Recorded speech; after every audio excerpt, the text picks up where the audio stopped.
Operation initiated. Rescue all hostages. Gather intelligence information.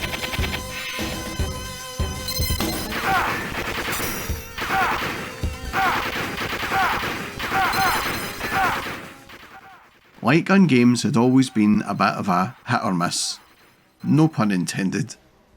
That was until Taito released the brilliant Operation Wolf onto an unsuspecting public in 1987.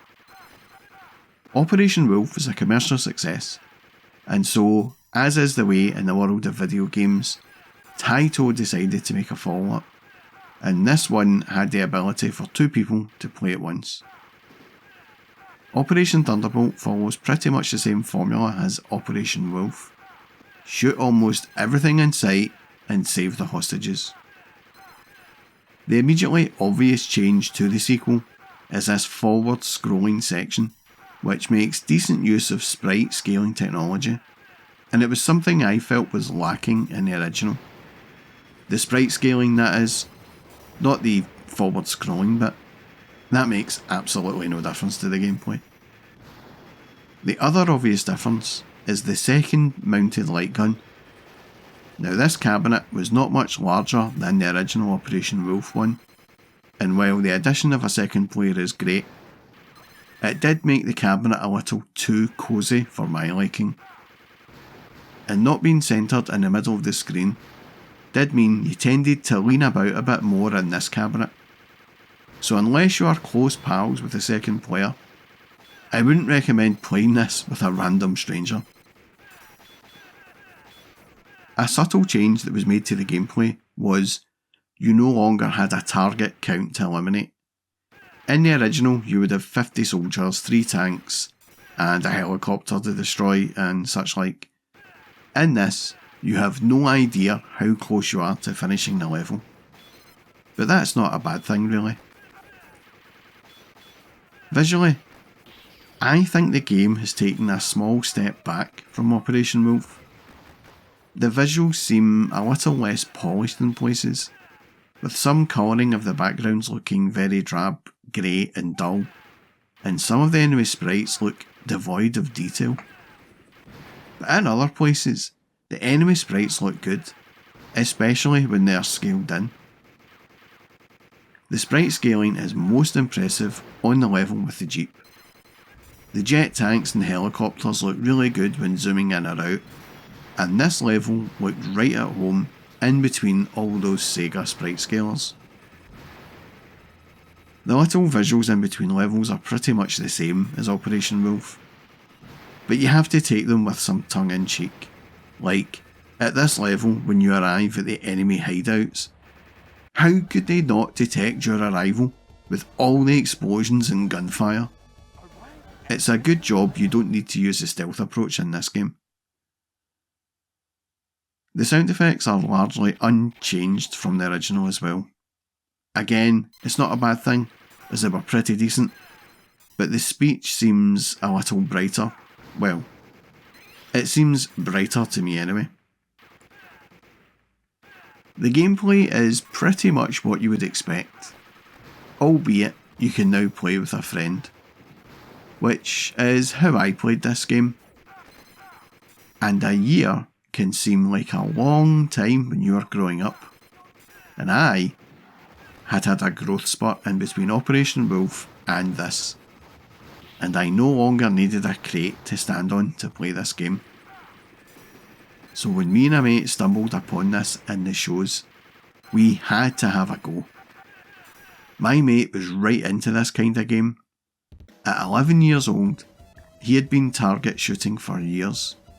His dad competed at clay pigeon shooting and had been coaching his son on how to shoot. So when playing this game, he was outstanding. A real eye for the target, you might say. I didn't think it was drastically different from Operation Wolf, but the addition of the second player just made this game far more appealing and enjoyable. And with my mate's laser focus on targets, we were able to get pretty far in the game. But as the shows were transitional and moved around all the time, we didn't get too much time on it. But as we both had Commodore 64s, we knew one of us would get a home port of it at some point.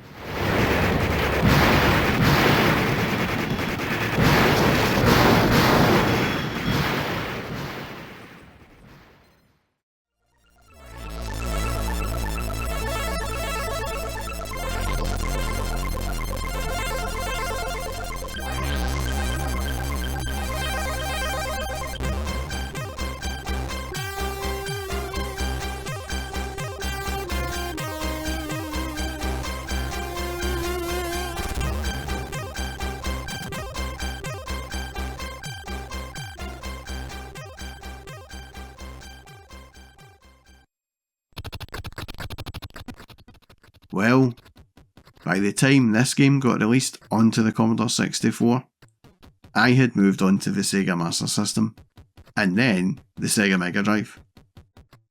But my mate still had his Commodore 64, and managed to get hold of a copy of the game. And he wished he hadn't bothered. Let's be honest here. In 1990, the Commodore 64 was well into its final days. It hadn't had a decent arcade port in many years, and Operation Thunderbolt was no different. This is a terrible port, and my mate, who would normally play anything, well, he didn't like it much either. The blocky visuals, the rubbish sound, it was awful to look at and listen to. But in a 2-player mode, it was ever so slightly better. It's a poor port all round, and it really showed my mate he had to upgrade to 16-bit. The visuals are just horrendous, and when you see these sprites like this one, who seems to run on the spot while sliding from left to right, it's just crap lazy programming, and just the kind of thing I had become accustomed to from Ocean, who by that point were more interested in securing movie licenses and making games for the Amiga and the Atari ST. My advice is to walk away from this version. But what of my mate and his need to upgrade? Well, as fate would have it, he got himself a UK Super Nintendo, and in 1994, a port of this game got released on the Super NES.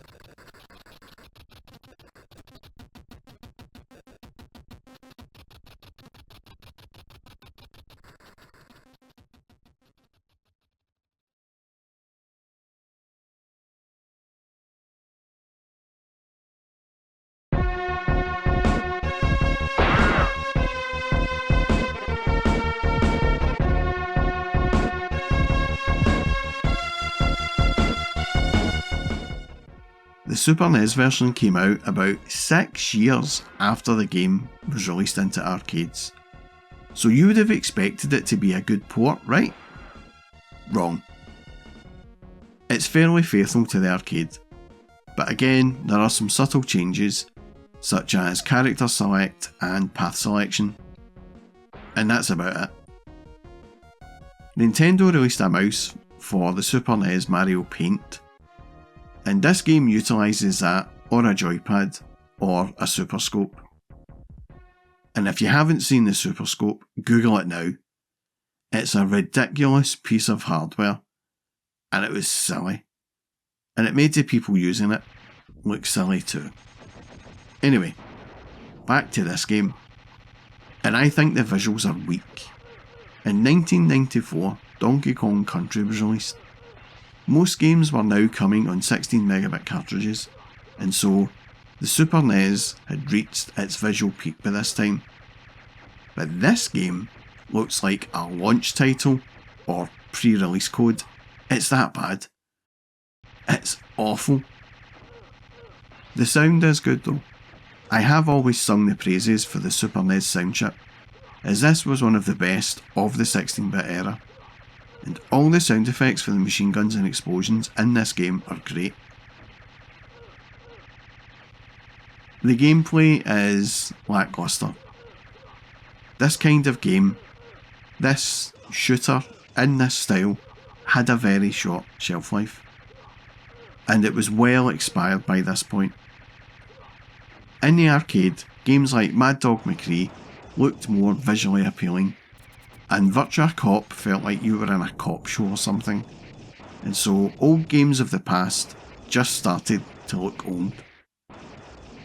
As I say, if this game got released earlier in the Super NES lifecycle, it might have looked better for its time, and it might have had better success commercially.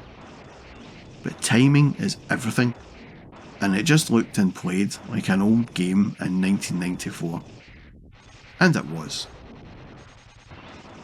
Operation Thunderbolt is still worth a blast in the arcades if you can find it. There is something rustic about the appeal of the old style shooter in the arcade, taking a stance at the cabinet and shooting away. But unfortunately, these games often do not port well to the home, and this was certainly the case with this game. And that was my look back at Operation Thunderbolt. If you liked this video, then please do give me a sub and a thumbs up, or maybe even a comment or two below about your memories of Operation Thunderbolt on any format. And, as always, a massive thank you to all of those who have subscribed and commented on my videos. Your contributions and support really do go a long way in helping the channel grow, and I do appreciate all the feedback and support. So thank you from me. And that's all from me, folks. Thanks for watching.